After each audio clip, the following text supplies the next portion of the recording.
বাঁকুড়ার সোনামুখীতে উত্তেজনা, তৃণমূল বিজেপির স্লোগান পাল্টা স্লোগানে উত্তপ্ত সোনামুখী।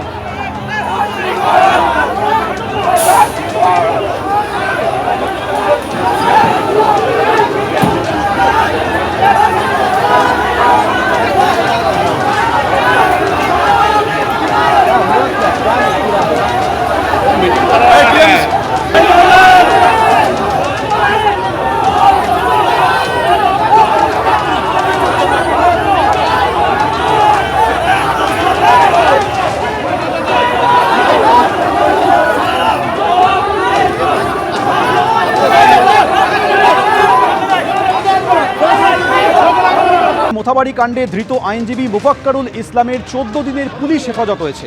আর সেই মোফাক্কারুল ইসলাম দাবি করছে যে বৈধ ভোটারের নাম যতক্ষণ না পর্যন্ত লিস্টে উঠবে ততক্ষণ আন্দোলন চলবে। কোনো উস্কানিমূলক বক্তব্য নেই, প্রমাণ করে দেখা।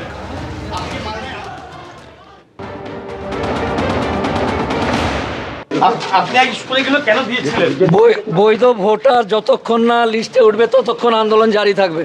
হ্যাঁ, তো এটার জন্য কি আপনাকে দল থেকে কোনো রাজনৈতিক দল থেকে বলা হয়েছিল? না না, এটা জনসাধারণের কাজ। তাহলে আপনি এই ধরনের উস্কানিগুলো কেন? কোনো উস্কানিমূলক বক্তব্য নেই। কিন্তু বারবার যেটা মুখ্যমন্ত্রী তিনিও আজকে বলেছেন যে এই ধরনের জানে না, বিনা তথ্যে উত্তর বক্তব্য দিয়েছে। বৈধ ভোটার যতক্ষণ না লিস্ট হবে আন্দোলন চলবে। তাই বলে আপনি বিচারকদের গোটা রাত এইভাবে আটকে রাখতে ইন্ধন কোনো দেবেন? প্রমাণ যদি দেখাতে পারে তা বলবে। আপনি কি অ্যাডভোকেট? উস্কানিমূলক বক্তব্যের জন্য একবার